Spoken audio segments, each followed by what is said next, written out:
Okay, let's move on to the next topic here, which is shifting from the MCU to now DC, but not the DCU. Let's shift our attention over to the Penguin.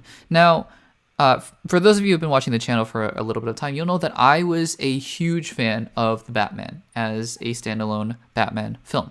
It was definitely, and I've rewatched the Dark Knight trilogy somewhat recently, and I mean, obviously, if you dislike the Nolan Batman films, obviously nothing wrong with that.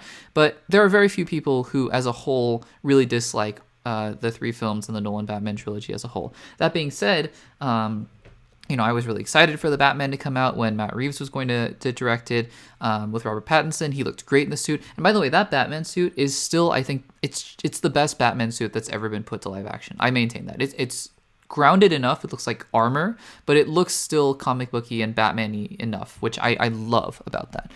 One of the surprising things about that film, though, was Colin Farrell's Penguin, because he looked great in the role. The prosthetics looked great. He had a really strong screen presence, and it's Colin Farrell. He's an Academy Award-winning actor.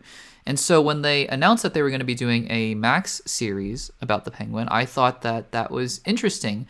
I think it's interesting that with all of the sort of backlash that doing streaming series has had over the past few years, and I'm not talking about streaming series in general, I'm talking about streaming series within cinematic universes. So, for example, we just have to look at Marvel, right? It's been interesting because it just doesn't seem like that strategy is working very well with the MCU. You do a series like Ms. Marvel, which for the most part, obviously not everything, you can go check out my rewatch video for that on the channel now.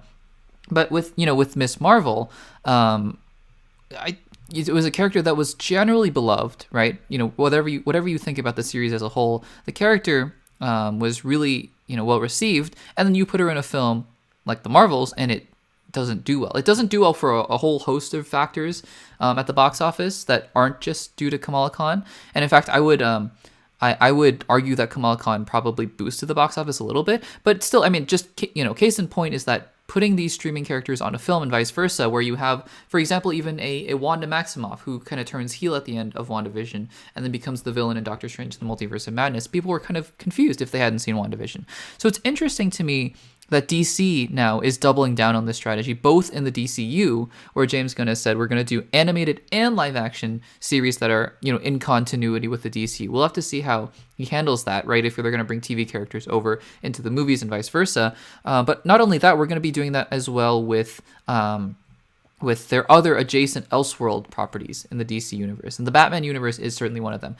Maybe it'll work a little bit better because, these Batman saga films can kind of stand on their own while the series can kind of be auxiliary to that as well. We'll have to see about that. So I think this will be a big test. Obviously, as Max is also kind of branching out with even a franchise like Dune, with The Prophecy being another series that goes out there. About the Bene Gesserit, so that's really exciting as well. But it's sort of at a crossroads here, where we're starting to slowly see the results of how mixing film and TV within the same franchise is working out. That being said, though, just taking a look on at its own merits, right? The Penguin is a character that I think is fascinating, endlessly fascinating, especially the way that he was built up in the Batman film, where he was this crime boss, but he was kind of he was under the foot of the Falcone family. And kind of got out at the end of it, and sort of is now looking to become the head of Gotham City's crime world, which I think is a great place for him to kind of be that new head of the crime world in the Batman Part 2 by the time that film comes out, which, by the way, side note, on its own is being delayed to October 2026, I believe. So that's going to be a ways away. But in the meantime, we'll get The Penguin, which is coming out in September 2025. And on top of that, we just got a new trailer.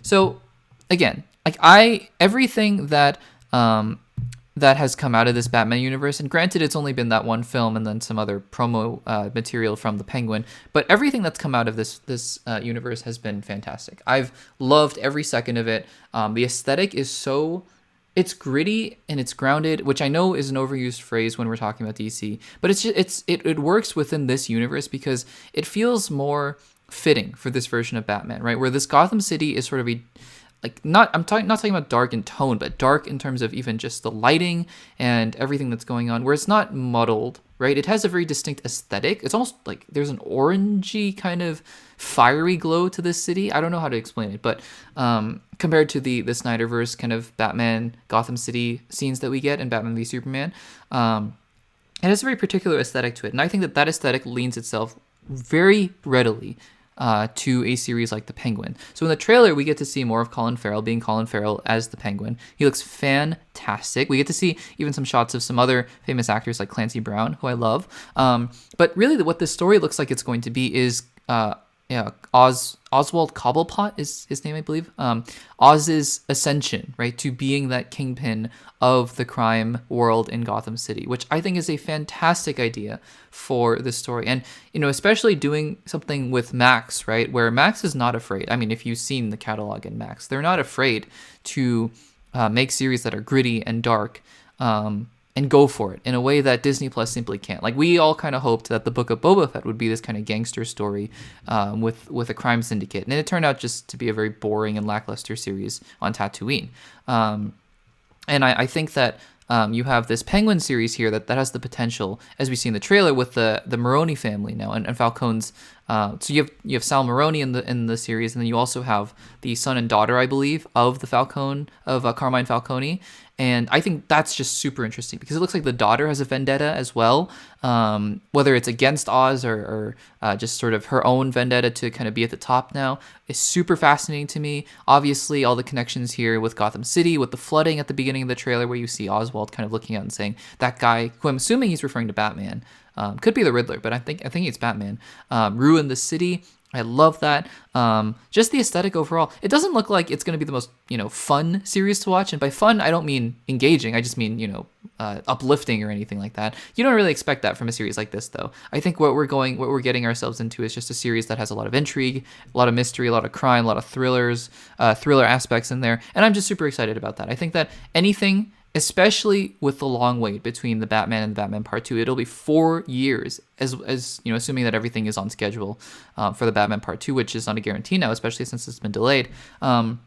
But assuming that everything's on schedule, anything to kind of satiate us in between the Batman Part 1 and the Batman Part 2, I'm really excited about. I was actually more excited about that Arkham series that Matt Reeves was going to develop, which apparently now is going to be part of the DCU, which I'm a little disappointed about because I thought that, if I was going to make a Max series to kind of go in between Batman 1 and Batman 2, I would have loved a series in Arkham where you kind of explore the Rogues Gallery a little bit. Whether or not he's still going to make an Arkham series that's also in the Batman universe, because it looks like now the one he's executive producing is going to be in the DCU. I don't know. But in the meantime, it looks like the Penguin is going to be just in line with the Batman in terms of just quality and tone and scope, and I just love that. So yeah, let me know in the comments if you guys are excited about the Penguin series, because I definitely am.